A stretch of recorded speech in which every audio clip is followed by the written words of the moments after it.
जय हिंद दोस्तों, नमस्कार। आज है 11 अप्रैल 2026। आज के करंट अफेयर्स के टॉप एमसीक्यूज करते हैं, साथ ही साथ उनसे डिटेल पॉइंट भी करने वाले हैं। पहला हमारा अंतर्राष्ट्रीय पॉइंट है। कॉप 33 2028 की मेजबानी से भारत ने नाम वापस लिया है। कॉप का फॉर्म है कॉन्फ्रेंस ऑफ द पार्टीज। कार्यक्रम होने वाला था 2028 में यूनाइटेड नेशंस क्लाइमेट समिट।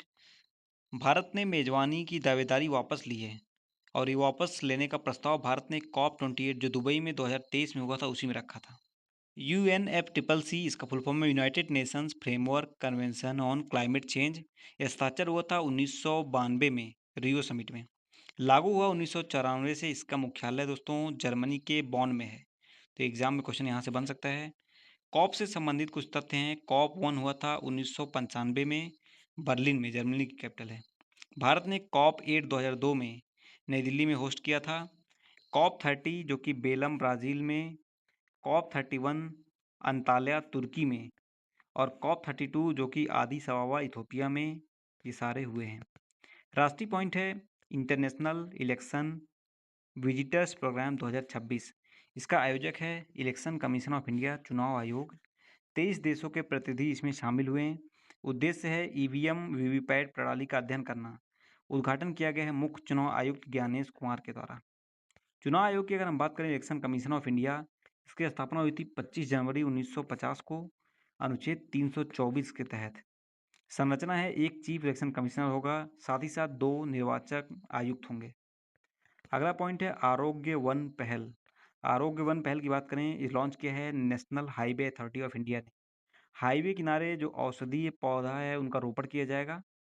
36 जो औषधीय प्रजातियां हैं वो लगाई जाएंगी। प्रथम चरण शुरू होगा 11 राज्य 17 क्षेत्रों में। क्षेत्रफल होगा 62.8 हेक्टेयर। पौधे लगभग 67,000। तो ये लक्ष्य रखा गया है। National highway authority of India की स्थापना 1988 में नई दिल्ली में इसका मुख्यालय है। कैंसर को अधिसूचनीय रोग घोषित किया है तेलंगाना ने। इसका नियम है 1 माह में केस रिपोर्ट अनिवार्य है। उद्देश्य है सटीक डेटाबेस व बेहतर उपचार।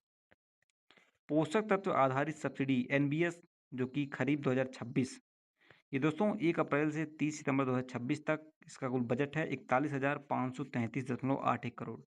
डीएपी की कीमत है 1350 रुपये प्रति 50 केजी स्थिर। एनबीएस योजना जिसकी शुरुआत हुई थी 2010 में। मंत्रालय की बात करें तो ये रसायन एवं उर्वरक मंत्रालय के अंतर्गत आता है। यूरिया एनबीएस से बाहर है। ठीक है। भारत का पहला ब्रेल व सांकेतिक भाषा पासपोर्ट ऑफिस, ये भोपाल मध्य प्रदेश में खोला गया है। सुविधा इसमें ब्रेल बुकलेट व साइन लैंग्वेज क्यूआर। ठीक है। इसका उद्देश्य है दिव्यांगजन के लिए सुविधा होना। मध्य प्रदेश की बात करें तो इसकी स्थापना हुई थी 1 नवंबर 1956 को। मुख्यमंत्री का नाम है मोहन यादव, राज्यपाल हैं मंगू भाई पटेल। यहाँ की राजधानी है भोपाल।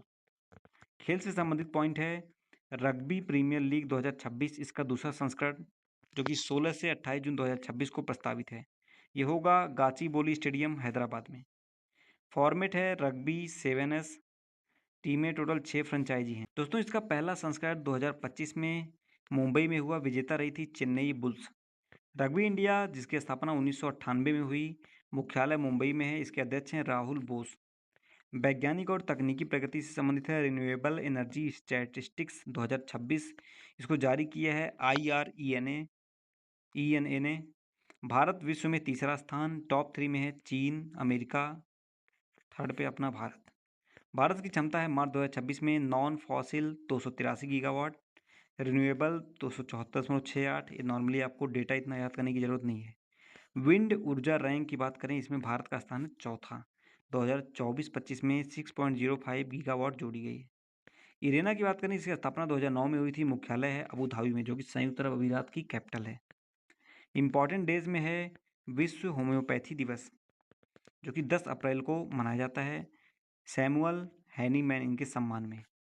शुरुआत हुई थी 2005 में और जो इस बार की थीम है दोस्तों होम्योपैथी फॉर सस्टेनेबल हेल्थ, ये इम्पॉर्टेंट है। एक नियुक्ति हुई है दोस्तों नेस्कॉम फाउंडेशन, इसके चेयरपर्सन यूवी प्रवीण राव नियुक्त किए गए हैं। रोस्ट रवान इनका इन्होंने स्थान लिया है। नेस्कॉम को फुल फॉर्म है national association of software and services companies. दोस्तों कुछ अन्य नियुक्तियां हैं। डीजीसीए के प्रमुख बने हैं वीर विक्रम यादव। म्यांमार के राष्ट्रपति बने हैं मीन अंग हलाइंग। अभी हम करते हैं वन लाइनर। हाल ही में लोकसभा अध्यक्ष ओम बिरला ने राष्ट्रमंडल संसदीय संघ भारत क्षेत्र जोन 7 इसका उद्घाटन कहाँ पे किया है? गोवा में। गोवा की कैपिटल है पणजी। हाल ही में किस देश में माउंट सेमेरू ज्वालामुखी फटा है? इंडोनेशिया। इंडोनेशिया की कैपिटल जकार्ता। यहाँ की करेंसी है पेसो। रिसेंटली जो हमारी भारतीय सेना ने किस देश की सेना के साथ चौथा संयुक्त विशेष अभ्यास जिसका नाम है साइक्लोन इसको शुरू किया है? इजिप्ट के साथ। इसको मिस्र बोलते हैं। मिस्र की राजधानी है काहिरा। हाल ही में कौन सी भारतीय एफएमसीजी कंपनी है वित्त वर्ष 2026 में 1 ट्रिलियन डॉलर रुपए का टर्नओवर हासिल करने वाली पहली कंपनी बनी है? अमूल। भारत की पहली पॉड टैक्सी ये कहाँ शुरू होगी? मुंबई में। हाल ही में राष्ट्रीय जैव विविधता प्राधिकरण द्वारा राष्ट्रीय भंडार के रूप में अधिसूचित अघरकर रिसर्च इंस्टीट्यूट ये कहाँ स्थित है? महाराष्ट्र में। दुनिया का पहला 10G इंटरनेट नेटवर्क किस देश ने शुरू किया है? यूएई ने। हाल ही में IUCN की संकटग्रस्त प्रजातियों की लाल सूची में किस पेंगुइन प्रजाति को संकटग्रस्त घोषित किया गया है? इसका नाम है एम्परर पेंगुइन। 1965 के भारत पाक संघर्ष के दौरान वीरता के लिए प्रसिद्ध सरदार पोस्ट ये कहाँ पर स्थित है? जहाँ हाल ही में शौर्य दिवस मनाया गया है यह है दोस्तों गुजरात में। गुजरात की कैपिटल गांधीनगर। भारत ने 2027 के बाद हाइड्रोफ्लोरोकार्बन HFC इसके उत्पादन को रोकने की घोषणा किस अंतर्राष्ट्रीय प्रोटोकॉल के तहत की है? That is Kigali protocol. इसके तहत किया है भारत ने। आपको इस क्वेश्चन का आंसर कमेंट करना है। मात्र 14 दिनों में साइकिल से एवरेस्ट बेस कैंप पहुंचने की उल्लेखनीय उपलब्धि किसने हासिल की है? इनका जो भी नाम हो कमेंट कीजिएगा और कमेंट बॉक्स में अपनी राय जरूर दिए। चैनल पर नए हो तो चैनल को सब्सक्राइब कीजिए। वीडियो को ज़्यादा से ज़्यादा लोगों तक शेयर कीजिए। Thank you so much. Bye bye. मिलते हैं नेक्स्ट वीडियो में।